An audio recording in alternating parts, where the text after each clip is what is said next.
Senior सूबाई वजीर मियां असलम इकबाल, राजा बिशारत और महमूदुर रशीद DGPR में प्रेस कॉन्फ्रेंस कर रहे हैं। आपको बराह रास्त लिए चलते हैं। नेगलिजेंस पाई जा रही थी फेडरल गवर्नमेंट की और प्रोविंशियल गवर्नमेंट की, तो इंतहाई तफसील के साथ उन्होंने बात की। और उसके बाद मैं समझता हूं कि जो एक इंतहाई अफसोसनाक पहलू है वो ये है कि हमारे मुल्क के वजीर दाखिला, जिनको मैं समझता हूं कि आज हमें वजीर दाखिला कहते हुए भी शर्म आती है कि उन्होंने यकसर एक बयान दे दिया और एक इंतहाई गैर जिम्मेदाराना और एक इंतहाई अहमकाना बयान दिया उन्होंने। और उन्होंने कहा जी कि इमरान खान साहब को तो गोली लगी ही नहीं है। मैं समझता हूं कि किसी मुल्क के वजीर जो दाखिला हैं उनकी तरफ से इस किस्म का गैर जिम्मेदाराना बयान आना, ये न सिर्फ पाकिस्तान की बेइज्जती है, मैं समझता हूं कि बैनुल अक़वामी बरादरी में, इंटरनेशनल मीडिया में पाकिस्तान के मतलब क्या इंप्रेशन गया होगा कि दुनिया सारी इस बात को तस्लीम करती है कि इमरान खान साहब पर एक साजिश के तहत हमला किया गया और एक साजिश के तहत उनकी जान लेने की कोशिश की गई। वो जख्मी हुए, जख्मी हालत में उनको हॉस्पिटल ट्रांसफर किया गया, हॉस्पिटल में वो एडमिट रहे और आज तक उनका इलाज हो रहा है। और आज तक किसी भी फोरम पर, चाहे वो मेडिकल हो, चाहे किसी, मैं समझता हूं मीडिया का फोरम हो, चाहे एडमिनिस्ट्रेटिव फोरम हो, किसी भी शख्स ने इस मुल्क में इस बात पर एतराज नहीं किया कि जी खान साहब को गोली नहीं लगी, वो जख्मी नहीं हुए। लेकिन एक ऐसा शख्स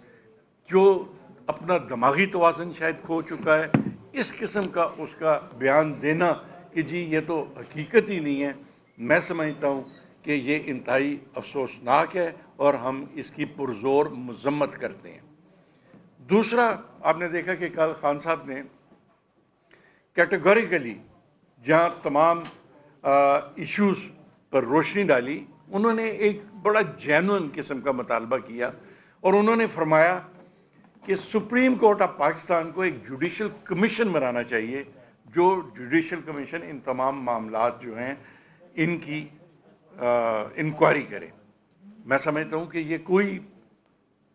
ऐसी बात नहीं है कि जो अनहोनी बात है और जो ना हो सके। जब इस मुल्क की सबसे बड़ी पॉलिटिकल पार्टी का सरबराह, जो कि जख्मी है, जिस पर कातलाना हमला किया गया, जिसकी जान लेने की कोशिश की गई, और अगर आज वो ये मुतालबा करता है कि जुडिशल कमीशन बनाया जाए, तो इसमें मैं समझता हूं कि कोई दूसरी राय नहीं होनी चाहिए और सुप्रीम कोर्ट ऑफ पाकिस्तान को फौरी तौर पर इस बात का नोटिस लेकर कमीशन बनाना चाहिए। और मैं समझता हूं कि वजीर दाखिला के बयान के बाद इस बात की अहमियत और बढ़ जाती है कि वो वफाकी हुकूमत जो एक मंसूबे के तहत हमारे कायद की जान लेना चाहती थी, उसकी तरफ से इस किस्म का गैर जिम्मेदाराना बयान तमाम हकायक को मसख करने के मुतराविफ है। तो मैं इसलिए आज हम मुतालबा करते हैं कि सुप्रीम कोर्ट को फौरी तौर पर कमीशन जो है वो बनाना चाहिए और तमाम मामलात जो हैं उनको खुद वो कमीशन देखे। अब ये सारे मामलात क्या हैं, आप देखें, कल फोरेंसिक की बात हुई, खान साहब ने भी बात की, और उसके बाद कल वजीर दाखिला ने भी फोरेंसिक की बात की। तो फोरेंसिक के लिए हमें वो क्यों चीजें फराहम नहीं की जा रही JIT को कि जो फोरेंसिक लैब को भेजी जाए और उस पर उनकी राय ली जाए। कल खान साहब ने DPO के फोन की बात की, उन्होंने रिकॉर्ड की बात की और उन्होंने एडमिनिस्ट्रेशन की नॉन कोऑपरेशन की बात की। मैं सब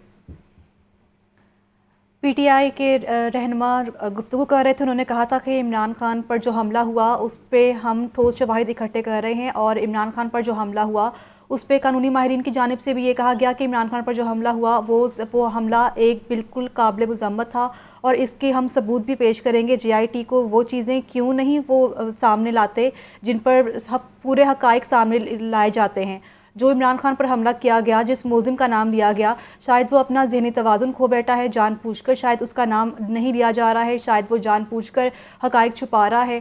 کوئی تو ایسی بات ہے جو کہ اس کو سامنے نہیں لایا جا رہا ہے۔ آپ کو بتا رہے ہیں انہوں نے اپنی گفتگو میں مزید بھی یہ کہا کہ انتہائی افسوس کی بات ہے کہ وزیر داخلہ نے غیر ذمہ دارانہ بیان دیا، اور مزید بھی ان کی جانب سے یہ کہا گیا کہ ملزم کو جان بوجھ کے چھپایا جا رہا ہے اور ملزم سے بات بالکل بھی نہیں کہلوائی جا رہی۔ اس پہ ہمیں افسوس ہوتا ہے کہ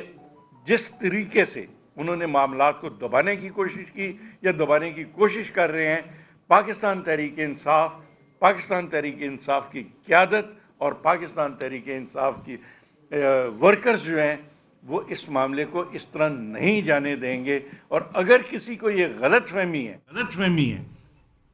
کہ خان صاحب پر حملہ جو ہوا جس ایک سازش کے تحت اس کو دبا دیا جائے گا، تو یہ کسی طور پر ممکن نہیں ہے۔ اچھا جی، میں راجہ صاحب کی بات کو آگے بڑھاتے ہوئے میں یہ سمجھتا ہوں کہ رانا ثناء اللہ جیسا گھٹیا ذہنیت کا آدمی جو اس وقت وزیر داخلہ ہے، جس طرح تفصیل سے راجہ صاحب نے بھی بتایا کہ پوری دنیا کے سامنے یہ سارا کچھ ہوا اور آج وہ اس واقعے کو جھٹلا رہا ہے۔ ہم مطالبہ کرتے ہیں، مذمت کرتے ہیں، اسے کہتے ہیں فی الفور وہ اس سیٹ سے مستعفی ہو جائے۔ اس ملک کے سابق وزیر اعظم، پاکستان کے سب سے مقبول لیڈر اور رہنما، ایک بڑی پارٹی کے ہیڈ، ان کے ساتھ جو کچھ ہوا اس کو اس نان سیریس انداز سے لینا اور اس کا تمسخر اڑانا اور یہ کہنا کہ یہ واقعہ نہیں ہوا، یہ وقوع ہی نہیں ہوا، یہ انتہائی قابل مذمت چیز ہے۔ ہم پوری قوم اس پر سراپا احتجاج ہے اور ہم مطالبہ کرتے ہیں کہ رانا ثناء اللہ فی الفور اپنی سیٹ سے مستعفی ہو جائیں۔ دوسری بات، ہم یہ سمجھتے ہیں کہ یہ اچانک کو واقعہ نہیں ہوا، یہ ایک پلانڈ سازش ہے۔ اس سے پہلے ایک نیریٹو بنانے کی کوشش کی جاتی ہے۔ جاوید لطیف، مریم اورنگزیب، وہ سارے ٹوٹے جوڑ کے مختلف چیزیں اور یہ تاثر دینے کی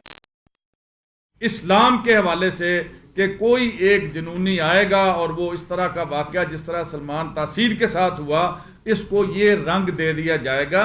یہ انہوں نے باقاعدہ 1 2 3 دفعہ پریس کانفرنس کی، اس کے بعد یہ پلان ہوا، اس کے بعد یہ سازش ہوئی اور اس لڑکے نوید کو اس میں استعمال کیا۔ ہم یہ سمجھتے ہیں کہ نوید کے پیچھے پوری ایک کہانی ہے اور اس میں ادارے جو تعاون اگر نہیں کر رہے تو فوری طور پر جس طرح ہمارا مطالبہ ہے کہ chief justice of Pakistan supreme court کے فوری طور پر کوئی جوڈیشل کمیشن بنائیں تاکہ اس کی انکوائری پراپر طریقے سے ہو سکے اور جو اصل ملزمان ہیں وہ بے نقاب ہوں۔ جب تک یہ نہیں ہوگا اس ملک کے اندر انریسٹ ہوگا۔ اس ملک کے کروڑوں عوام جن کے دل عمران خان کے ساتھ دھڑکتے ہیں اور جو یہ سمجھتے ہیں کہ اس وقت پاکستان